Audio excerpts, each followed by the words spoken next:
കുറച്ച് വർഷങ്ങൾക്ക് മുമ്പ് വരെ മുകുന്ദനെയും അത്യാവശ്യം പുറത്തെഴുന്നള്ളിപ്പിന് കൊണ്ടുപോകുമായിരുന്നു. ഒരിക്കൽ വാടാനപ്പള്ളിക്ക് അടുത്ത് വെച്ച് തിടമ്പുമെടുത്ത് ആനപ്പുറത്തിരുന്ന ആളെ തട്ടി താഴെയിട്ടു. അതായിരുന്നു അവസാനത്തെ എഴുന്നള്ളിപ്പ്.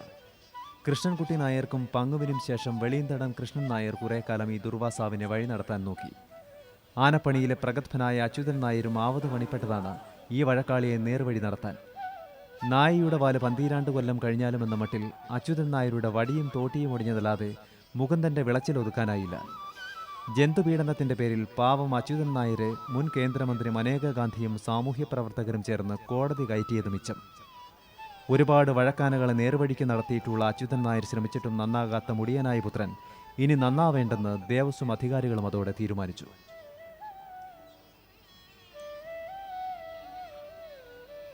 മുകുന്ദന്റെ മുൻഗാമിയായി കവളപ്പാറ കൊമ്പനുണ്ടെങ്കിൽ പിൻഗാമിയായി ആനക്കോട്ടയിൽ തന്നെ ഒരുവനുണ്ട്.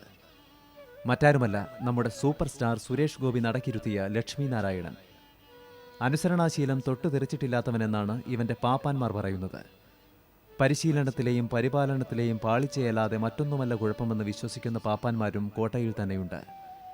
പക്ഷേ ഇന്നീ കുട്ടിയാനയുടെ ദുരവസ്ഥ കണ്ടാൽ സുരേഷ് ഗോപിയുടേത് മാത്രമല്ല, ആരുടെയും കരളലിയും.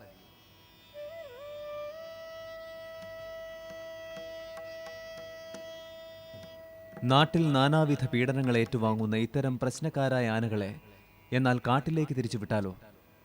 ആർക്കും വഴങ്ങാത്ത കൊലയാനകളെപ്പോലും നമുക്ക് കാട്ടിലേക്ക് മോചിപ്പിക്കാനാവില്ല എന്നതാണ് വിദഗ്ധമതം. കാടിന് അതിൻ്റേതായ അചഞ്ചല നിയമങ്ങളുണ്ട്. മനുഷ്യഗന്ധവുമായി നാട്ടിൽ നിന്നും കയറി വരുന്ന ഒരാനയെയും കാട്ടാനകൾ കൂട്ടത്തിൽ കൂട്ടില്ലത്രേ. എന്നാൽ ഈ വാദഗതിയോട് ശക്തമായി വിയോജിക്കുന്നവരും ഇല്ലാതില്ല.